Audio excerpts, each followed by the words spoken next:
Good morning everyone, I'm Chris and welcome back to another episode of Rift Amps. Well, I hope you all enjoyed your Easter weekend. It's a long weekend for us here in the UK. We get both the Friday and the Monday off as public holidays, so 4 days at home doing all the bits and pieces. On the Saturday, I managed to get down to the south coast of England to go see my daughter who's at university, took her out for lunch, managed to get down to the beach, do love the seaside. Lovely weather, beautiful. It was just warm enough that I didn't have to have a big coat on. So yeah, bonus. Had a lovely weekend, bit of DIY. But anyway, we're back here. It's now Tuesday, of course. I've got lots to do this week, but we've only got four days. There you go, that's four. To get lots done. So let's see what we can do. And let's get cracking. Right, so I've been cracking on with both the PR35 build. This one is almost ready to go.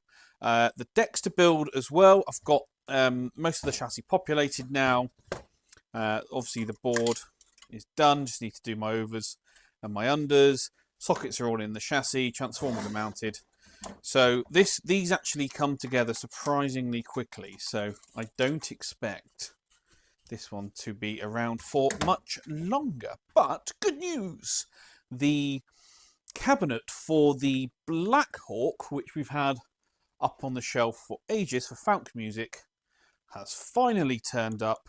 I really do like the double black with the white piping and string. Really does look smart. So yeah, this one's looking mega.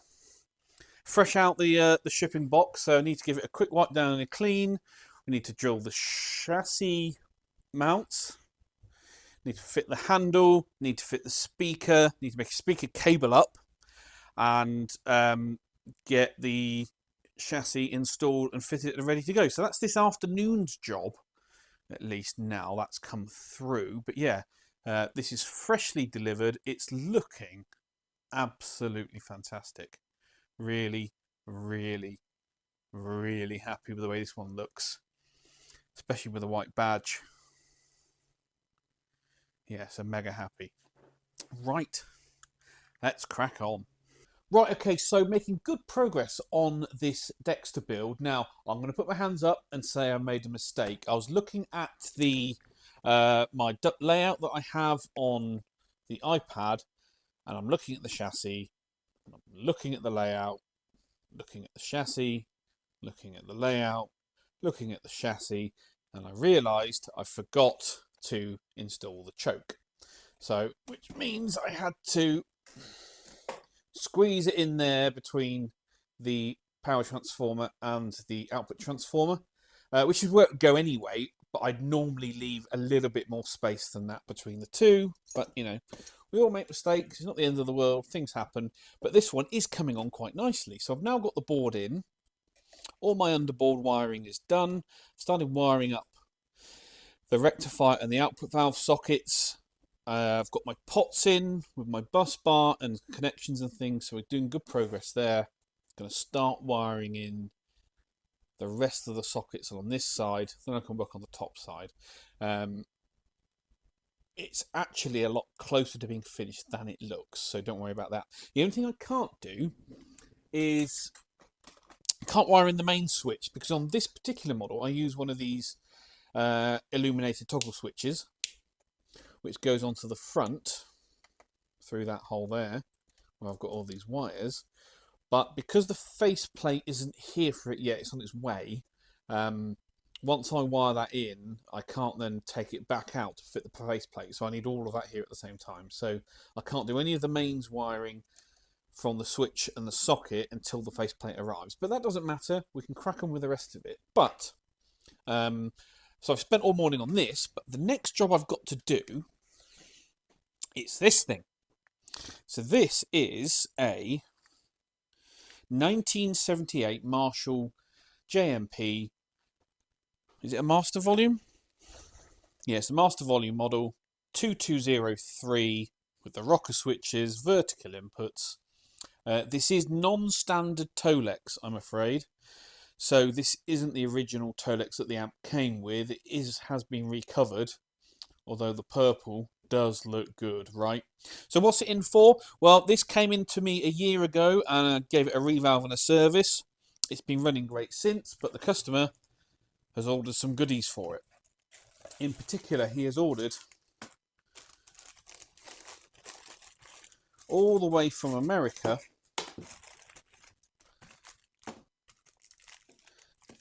some of you will probably know what this is before I even open it.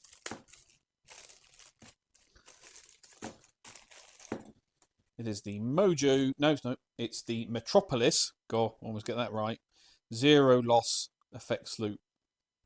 These are incredible. These are absolutely brilliant. Big fan of these. This is revision 4, which I've got the paperwork for. Revision 4. So I'm going to go through and install this. The only thing I have noticed is... what's the difference? Oh, yeah. Oh, no, that wire is just covering up the trim pot there. That's fine. But there she is. So we're going to install that. I think he's also got the toggle switch with it, so you can bypass it. So we're going to install that as well onto the rear panel of the amplifier. So I've just spun the amplifier around so I can show you. Usually these go kind of up this end. I'll have to look inside to see the best place to put it. So, but we've got some voltages we need to measure first, because the paperwork tells us. Oh, it's even got the drill template. How good's that? So on page 2 of the instructions, it does say we've got to take some voltage measurements so we know what size decoupling or dropping resistor we need for the amplifier. So we're going to read through the instructions, work out exactly how they recommend we install this, and we can go ahead and get that done. So also in the bag, alongside the board, because I know you're excited to know what this riveting information is. Got a chunk of dropping resistors, so that's all supplied with the kit. That's good. And we've got the toggle switch. We've got a couple of we've got a solder tag, ground lug, and we've got some hardware as well, and with some heat shrink and some wire as well. Is that shielded wire? It is. Got some shielded wire. How good is that? So you get everything in the kit. So I am charging the customer, obviously, to install this kit for him. Now, I have a bench fee, which covers the first 2 hours labour. So I've said I'm only going to charge him that bench fee to do this. If it takes me any longer than 2 hours, that's on me, not on him. So I think that's a fair way to do it. And the reason I'm doing that is because I haven't installed one of these Metro kits in quite a long time. I have been using the Granger loop, but these Metro ones, they're slightly different. So it's a slightly different process. I'm going to, any extra time that it takes me, I'm going to chalk up as learning. So the customer won't pay for that. But then I can obviously bank that. If I get asked to do any more, I can bring that time down. So that's the way I'm going to do this. Really cool. First thing I've got to do, I've got to pull the chassis out from the cabinet and take some measurements. So chassis out of the cabinet now. You can see it's the 4EL34 model. It's got nice, I think they're Drakes. Yeah, Drake transformers. Really cool. Here's the build label. 100 watt master volume model. 16th of November 1978. So we're coming up on... Is that coming up on 50 years old now? I think so. We're getting there, aren't we? 45 years, something like that. 2024. Yeah, around that time. Anyway, so yeah, proper vintage amp now, you'd definitely say. So let's have a look. I haven't seen this amp for, as I said, about a year since it last came in. So let's get you on the wide angle. And let's flip it over.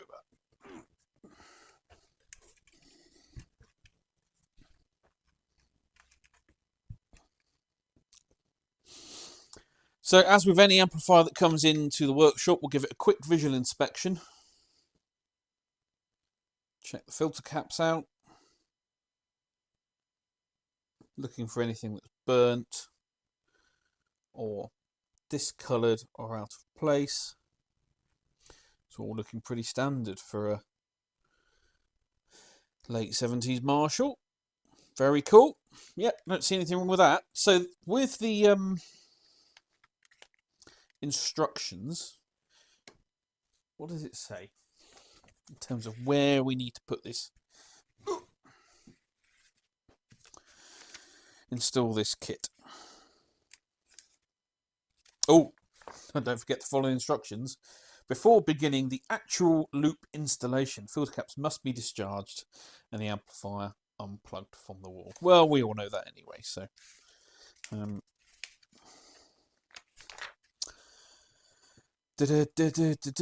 so first thing I need to do is to measure the B+ supply node to power the board. The power, sorry, I'm reading off the power for the loop board is tapped directly from the amplifier's phase inverter supply node, normally. In some cases, the power tube screen supply node may be used instead. So what this wants... okay, so the loop wants roughly 300 volts DC, which says at the bottom here, is a good general target to aim for. So we need to find a point in the amplifier where we're roughly there, and then we're going to go and get our tap from that point and then use resistors if we need to drop it down. Right, so amp is on the bench, it's switched on, full power mode, no restriction, and I'm measuring at the B+ node on the board, which is on the tube side of this 10k resistor here. And we're getting 350 volts DC exactly, bang on at that point. And that, of course, is measured reference to ground. So that's where we are. That's the voltage supply at the phase inverter node. Come over to our instructions, and it says, find out where you are, and that's the resistor you need. So we're between 345 and 365. So we're going to need to use the 33k resistor. That's the one we're going to go for. Excellent. Right, now turn the amplifier off, and I'm going to discharge it fully to make sure there's nothing, no residual voltage left in the amplifier. Okay, so I'm just marking out the back panel where the loop is going to be installed. Now the instructions said it should be, the first hole should be 3.5 inches from the center point of this speaker here. Now 3.5 is going to put us right on the edge of this sticker. Now we're already ruining this back panel. You know, it says lovely Mark II master model 100 watt lead here, so we're already going to be screwing into that, but we don't want to screw up this sticker as well. So what I've decided to do is, rather than go 3.5 inch spacing, I've decided to go 4.5. So our first hole is going to be 4.5 inches over rather than 3.5. And of course, you know, what's an inch between friends? So there we go. So yeah, instructions say 3.5 inches, but I'm going to go 4.5, and then everything else relative to that, which you can see I've done. Now, being that it's a metro loop, everything is in imperial, so I've had to do a mix here. I mean, basically the center line, you know, halfway between the top and the bottom of the chassis is 31 millimeters. They've got it down as 1 and 7/32 from this edge. So yeah, just convert that. Apart from that, ready to go. So I can drill these. So we've got the send and return. We've got the toggle switch hole there. Get those drilled, and then we can carry on with the install. She has been drilled. There you go. So it asks for 7/16 holes and a 1/4 inch hole for the toggle switch for those jacks, and those fit perfectly. You can see that's a bang on. It's perfectly lined up exactly where it needs to be. Obviously, once we go to install it, when they finally install, we'll just screw those in. But that's great, really happy with that. It's such a shame that we're going through this text, but there's nothing we can do about that. So anyway, let's crack on and get this thing wired in, installed, and then we can fire it up and test it. Right, so jump forward a bit. The loop is now completely wired in and along. So yeah, the loop sits between the treble and the master volume pot in this particular amp, and you can switch it in and out of circuit using this toggle switch. And the B plus is there, the ground is in. Now, do you remember it said that it wanted the voltage on the loop to be around 300 volts? So, and it mustn't be over 330. So I'm just measuring on the loop B plus right there. We're getting 285, right? Now, it says in the instructions, the correct range is 285 to 310. So we are bang on the bottom limit for this loop. So I've got two options really. I can either go through and change some resistors in the B plus rail to get the loop voltage where I want it, but that will affect the rest of the voltages in the amp, or we leave it as it is. Now, it's because it's on bottom limit and it's not too far away from that, I'm tempted to leave it as it is, right? The instructions do say tweak this 10k resistor here. Don't worry, I'm not touching. If you need to bring it more into range, but actually, I think where we are is fine. So the next step is to continue with the instructions. I've got them up on the iPad now. Is to do the level adjustment. So I'm going to go ahead and do that now and dial in the loop to exactly where it's happy to be, and then we'll take it from there. Right, so the way that we set the loop level is we want it to be unity gain with the amp in bypass mode. So with the loop out of circuit, so I know it's upside down, but that's with a switch towards the open side of the chassis. I've got a signal running through the amplifier. There it is, and it's at 24.8 volts into 8 ohms. Call it 25, that's 78 watts, right? So what I want to do is, when that, sorry, let's see if we can keep this for you. See if we can get this nice and stable. Don't fall over. God, this tripod's terrible. Sorry, bear with me. We see that? Right, don't move. So that is the loop out of circuit, and I bring the loop in. You see there's a noticeable drop there, and we want that to be the same. Yeah, so you want to adjust it so there's no volume change in either switch position, okay? So as I turn this pot, I can turn the signal down, and I can bring it up. So we'll just turn it down a minute and go back to the bypass mode. 25.6 is where the amp is now, okay? So well, it's changed again, 24.8. So let's try and get it as close as we can, around 25 volts, right? So we'll bring it up, bring it up, bring it up. We'll sneak up on it. 24.8, 25.2, 20, back down. 24.8. Back to the bypass mode.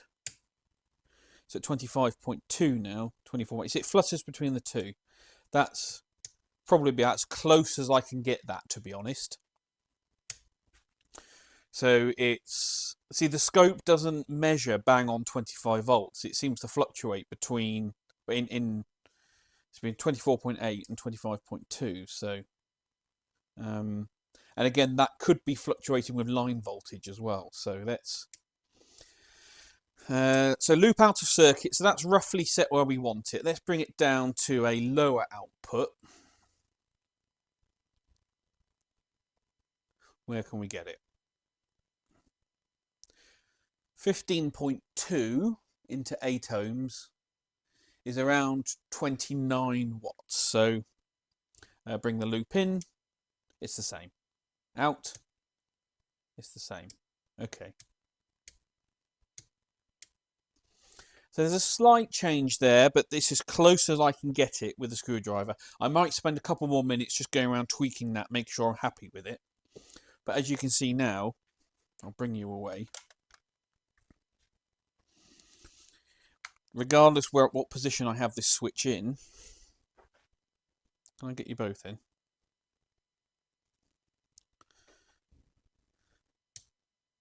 Very little change between the loop in circuit. So that's out of circuit and then down or up, depending on the orientation of the chassis, in. So there you go. That's how you set the level on the effects loop. The instructions now say, congratulations. Enjoy your new loop. The send jack will be the one nearest to the speaker jacks. So this one, and the return is this one.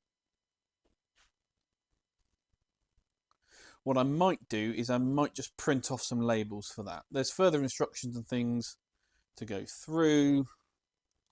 A couple of notes and things, so if you want to check that you've installed it properly. So I'm going to leave that burning in now for about an hour, and then we'll come back and we'll just check the bias on the amplifier, and we'll check that the loop hasn't changed too much. But there you go, seems to be very happy. The bias pot makes it very useful, obviously dialing it into exactly where it wants to be. But yeah, we'll call that one sorted and fixed. I started this job at 2 o'clock in the afternoon. It's now 4:15, so it's taken me 2 hours and 15 minutes, and that's including reading the instructions, talking to you on camera, setting it up like this. So, you know, I quoted him 2 hours. You know, the 15 minutes overage, not an issue. We'll chalk that up to experience. But yeah, really happy with that. Nice install. It's quite a neat job. Very happy with it. And hopefully the customer is too. Well, that's it then, guys. Thank you very much for watching once again. The Marshall is all done. Just got to pop it back in the cabinet and then the customer can come and collect it. Even though I do a video every Sunday, I have teased before that I might start doing these midweek update, bit more techie, bit more bonusy videos. We'll see, not sure yet, but this one was quite interesting. FX loops install on this Marshall. Now, I hope all of you enjoyed the April Fools that we did. Had a lot of fun doing that. It wasn't actually what I intended to put out. I really did want to do some exploding valves, and that was what I was trying to do. I just couldn't get them to explode. Bizarre, right? But yeah, anyway, I hope you enjoyed it. It was a bit of fun. Please give this video a thumbs up, comments down below, hit the subscribe button if you haven't already. If you want to support the channel in a different way, you can hit the join button. $2.99 a month means you get access to videos early, and I'm going to start introducing some other perks and things. Now, had some emails about merchandise if we do anything. Well, yes, if you go to the Riff website, there is a link to our merch store where you can buy some t-shirts. I am going to start putting some more designs up. So if you want to buy a t-shirt, that would be great. If not, join the channel. If not, just hit subscribe. It's the best way to support me. Anyway, I will be seeing you on Sunday with our usual weekly update video. But yeah, thank you very much for watching. I'll catch you all then.